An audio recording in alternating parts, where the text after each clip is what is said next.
Kapromdi, ito yung tinatawag na lubi-lubi. Magagamba. Ito yung tinatawag na lubi-lubi. Napakasarap nitong ginagataan tapos may halong piniritong isda or fresh na isda. Kahit anong isda pwede. Tapos may kasamang gata at konting sili. Napakasarap nito. Pwede rin haluan ng pako or kamuting kahoy na talbos. Matutuwa kapatid ko nito. Mayroon na namang regalo sa kanya.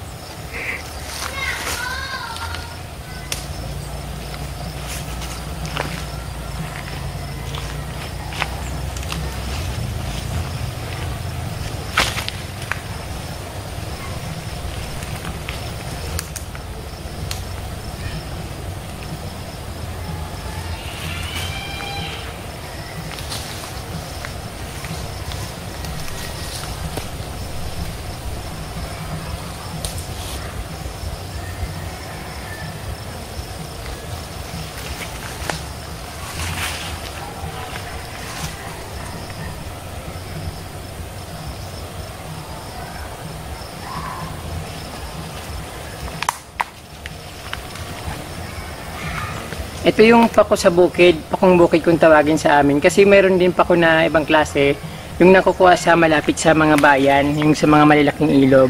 Yung pinakapako sa amin sa bundok, ito yung ano namin. Mas masarap, parang mas masarap yung lasa ng pakong bayan.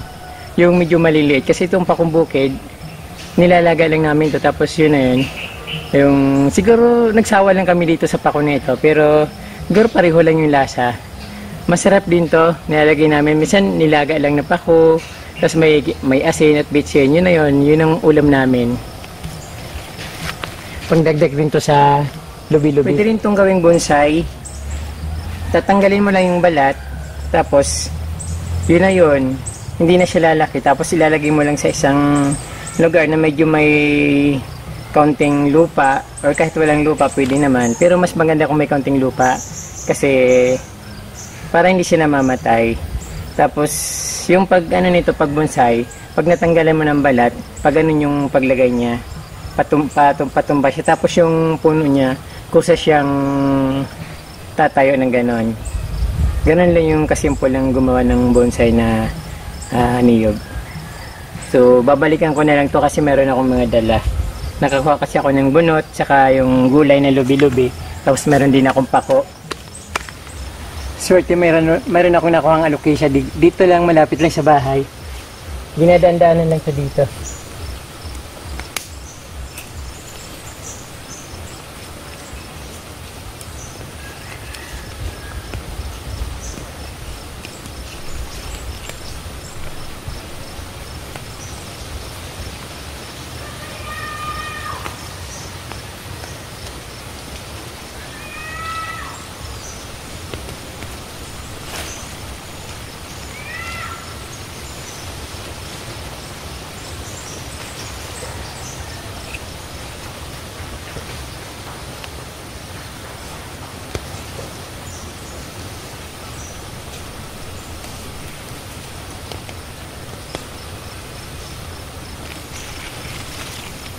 Tatlong alocasia na elephant ear.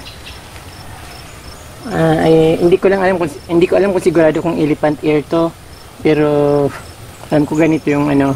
Ibang klaseng alocasia ano to kasi yung dahon niya ay yung tangkay niya batik-batik din. Yung iba kasi plain white ay plain green lang. Ito iba, medyo may pagka-brown.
Masarap dito mga kapromdi, yung nilalagyan ng piritong isda. O kaya fresh na isda pwede rin. O kaya tinapa. Kaso wala naman akong ganun. Kaya gagawin ko, gagataan ko lang. Tapos may sahog na bawang. Pwede na to. Dati nga nilagay lang, nilagyan lang ng asin saka bitchin, okay na. Itong may gata.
Kaprom, di nagsabon ako ng kamay baka hindi nyo nakita.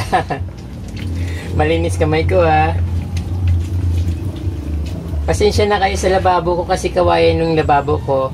Pag nagtatapon ako ng tubig, diretso na sa ilalim. So, napakahitik ng bahay ko. Sa ilalim ng lababo ko, tinambakan ko ng bato para pag natapon yung tubig, hindi siya nagpuputik. Kaya pag yung tubig nasa ilalim na, baliwala lang siya. Inaabsorb lang ng lupa. At walang putik. Yung iba kasi, yung mga lababo nila, katulad sa mga kubo-kubo, katulad ng bahay ko, yung lababo nila, ganito rin, pero sa ilalim, diretso lang yung tubig, kaya maputik yung likod ng bahay nila. Sa akin, walang kaputik-putik yung likod ng bahay ko kasi inaano ko, may yung tubig ina-absorb ng lupa kasi may mga bato sa ibabaw. Pag nagagata ka from dapat yung gatang-gata yung nakukuha mo yung pinakakatas ng nyog. Kasi doon yun yung masarap Yung iba kasi basta lang ginagata, makuha lang yung puti ng nakita lang na puti na yung okay na. Dapat nakukuha yung pinakakatas niya para masarap yung lasa.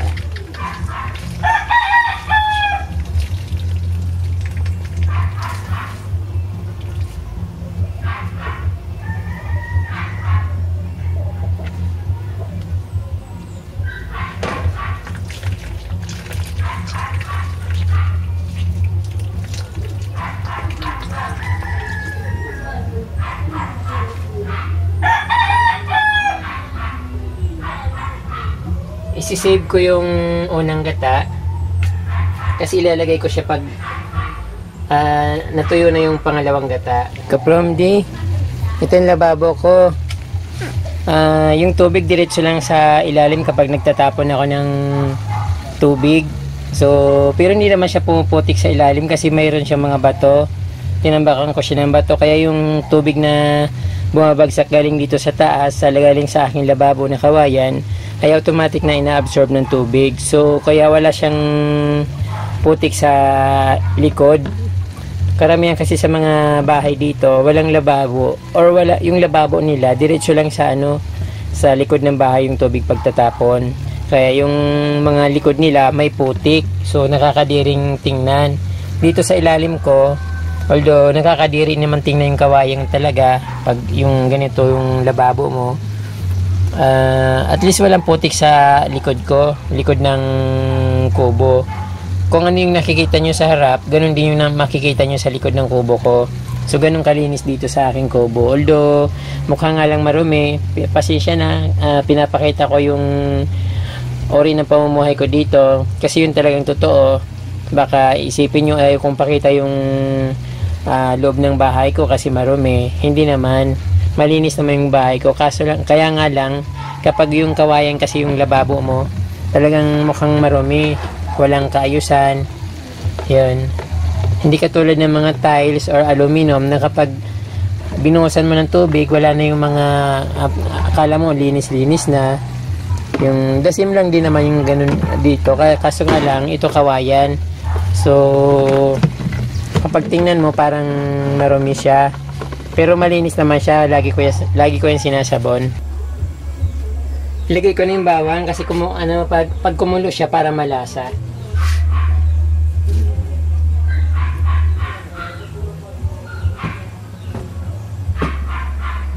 Wala akong ibang sahog kundi bawang. Yun lang kasing kaya ko.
Luto na ka, Promdi. Kain na tayo. Nagugutom na ako. So, matutuyo ng sabaw. Pangit naman pagtuyong-tuyo yung sabaw.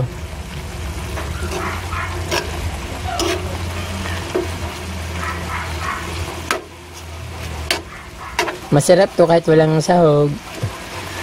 Basta may gata, masarap yung lasa. Kahit wala sang sahog, kahit plain lang. Kahit wala sang bawang, kahit walang sibuyas. Basta may yung gata, malasa siya.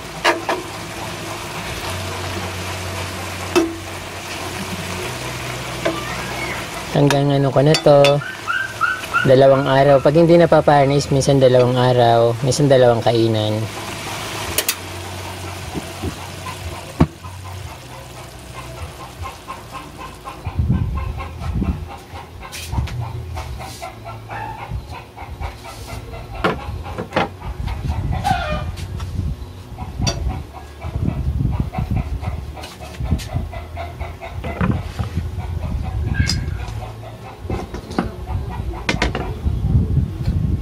Buffet lang ka, Promdi. Kain na tayo.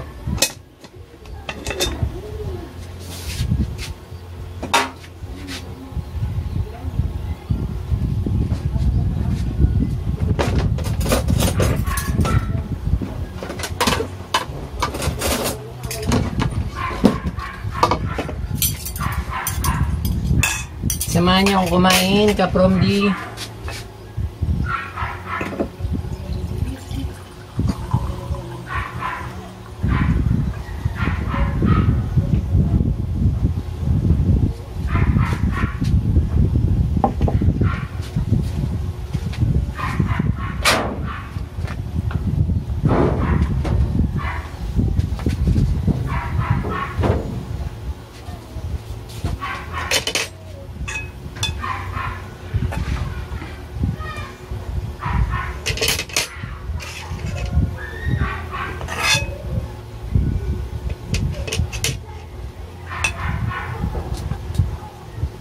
Binigyan din ako ng kapatid ko na adobong talong.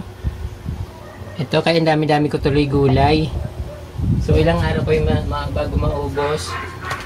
Pag hindi siya mapanis, pwede hanggang bukas ng gabi.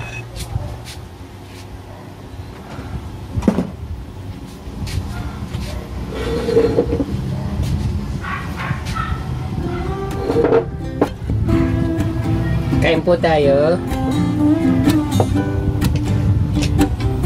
Unahin ko muna tikman yung niluto ko. mag-alaon na ng hapon kasi naadik ako kakahanap ng halaman sa sa gubat, kaya minsan hindi na ako kumakain.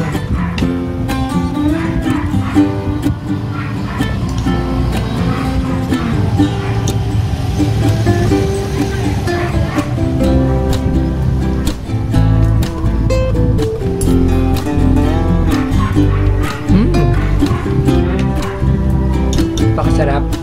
Sabi ko sa inyo pag kahit walang sahog basta may gata, napakasarap. Wala ka nang hanapin pa. Walang sinabi yung makarni-karni niya, basta may gata.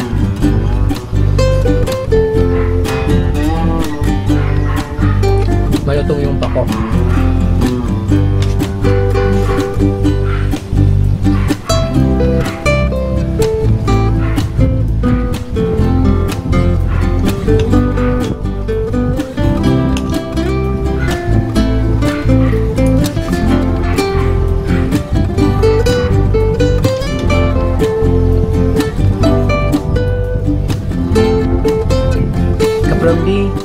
Salamat sa inyong panonood. Huwag kayong magsawang manood ng mga video ko. Saka hope na mag-subscribe kayo sa aking channel at i-share nyo rin yung video ko para mapanood ng iba. Maraming pong salamat sa inyong panonood. Mabalos!